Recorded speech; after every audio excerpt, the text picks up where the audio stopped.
فیصلے کے بارے میں اگرچہ عدالتی فیصلہ ہے، آپ کی وجہ سے رائے کیا امپیکٹ ہوگا اس کا ملک کی سیاست کی؟ میرے خیال میں بہت دیر کر دی انہوں نے، یہ بہت پہلے ہو جانا چاہیے تھا۔ جس وقت مریض کو کوئی شکایت ہو جاتی ہے صحت کے حوالے سے تو اس پر فوری کارروائی ہونی چاہیے تھی۔ اتنا لمبا عرصہ بلا وجہ ملک کے اندر ایک ایشو پیدا کرنا، اس پہ ایک بے قراری سامنے آ جاتی ہے، ان سے وابستہ جو حلقے ہیں ورکروں کے، لوگوں کے، وہ بلا وجہ ایک کرب سے گزر رہے ہوتے ہیں۔ تو یہ فیصلہ بہت اگر آنا تھا تو بہت پہلے آ جانا چاہیے تھا۔ اب بھی اگر آیا، ذرا مہربانی کریں آپ میڈیا کی دنیا میں حمایت اور مخالفت اس کی لکیر نہ کھینچیں۔ یہ ڈیبیٹیبل ایک ایشو ہے اور اس پر مختلف پہلوؤں سے بات ہو سکتی ہے۔ اصولی طور پر ایک مسئلے کی پوزیشن اور ہوتی ہے، عملی طور پر آپ جب آتے ہیں تو پھر اس کی صورت اور ہوتی ہے۔ اصولی طور پر آپ کو حق ہے آپ اپنا گھر بنائیں، لیکن کیا آپ کے پاس وسائل ہیں کہ آپ بنا سکیں؟ وسائل نہیں ہیں، جیب خالی ہے اور آپ جا کر وہاں اینٹیں رکھنا شروع کر دیں تو لوگ کہیں گے کہ یہ کیا کر رہے ہیں؟ تو وہ خواہ ضائع ہونے والی بات ہو جاتی ہے۔ تو میری اپنی ذاتی رائے جو ہے وہ یہ ہے کہ اصولی طور پر تو ہم یونٹوں کے خلاف نہیں ہیں۔ ہم نے اس سے پہلے بہاولپور صوبے کی بھی حمایت کی تھی، ہم نے اس سے پہلے سرائیکی صوبے کی بھی حمایت کی تھی، ہم نے اس سے پہلے ہزارہ صوبے کی بھی حمایت کی تھی، ہم نے خود فاٹا کو صوبہ بنانے کا مطالبہ کیا تھا۔ تاہم سندھ ذرا اس سے مختلف تھا کہ سندھ کے عوام جو ہے وہ صوبے کی تقسیم کے لیے آمادہ نہیں ہیں، اس وقت بھی نہیں تھے اور اب بھی نہیں ہیں۔ لیکن جو میری معلومات ہیں،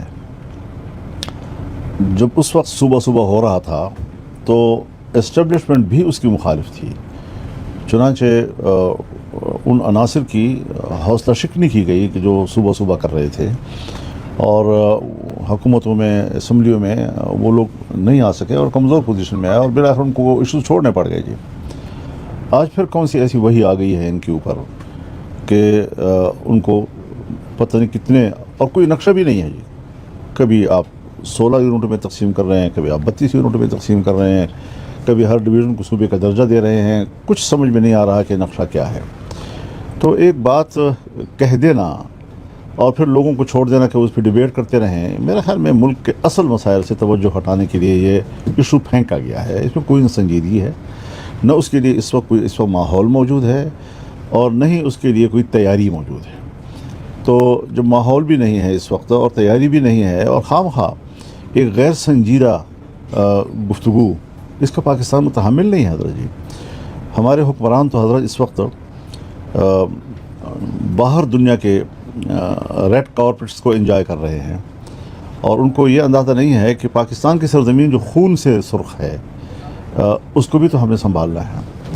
تو جہاں خون بہہ رہا ہو، جہاں ملک کی زمین جو ہے وہ خون سے سرخ ہو اور آپ باہر دنیا میں جا کر وہاں پر آپ ریڈ سرخ قالین جو ہے اس سے لطف اندوز ہو رہے ہوں، تو ذرا گھر کو تو ٹھیک کریں۔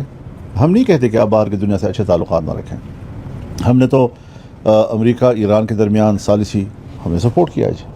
ہم نے سعودی عرب اور پاکستان کے درمیان دفاعی معاہدہ اس کو سپورٹ کیا ہے، ترکی کی شمولیت کو ہم نے سپورٹ کیا ہے، مصر اس میں آتا ہے، ایران اس میں آتا ہے، ہم خیر مقدم کریں گے۔ ایک اسلامی بلاک کا قیام یہ خود جمعیت علماء اسلام کی منشور کا حصہ ہے۔ تو جو چیزیں دنیا میں ہمارے اپنے فکر اور ہمارے نظریے کے مطابق آگے بڑھیں گی ہم سپورٹ کریں گے اس کو۔ جو صاحب یہ بتائیں کہ آپ کے بیانات کی ہم نے تصدیق ہوتے دیکھا حکومت کی اتحادی جماعتوں کے سربراہ بلاول بھٹو زرداری سے، آپ نے ہمیشہ کہا کہ یہ دھاندلی کی پیداوار ہے، فیک ہے، جعلی ہے، سارا سسٹم کو اس طرح۔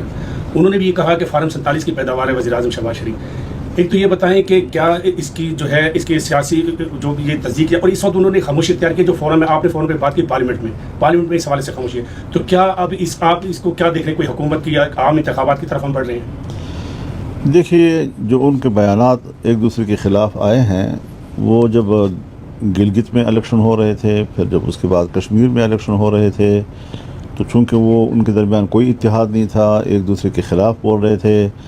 اب یہ خود تضاد کا شکار ہیں کہ کشمیر میں الیکشن ہو تو ایک دوسرے پر الزامات لگائیں کسی کو فارم 47 کی پیداوار کہیں، کسی کو کرپشن کی پیداوار کہیں، کسی کو بدعملی کا ذمہ دار قرار دیں، اور یہاں پر حکومت میں وہ اتحادی بھی، اور کوئی بعید نہیں کہ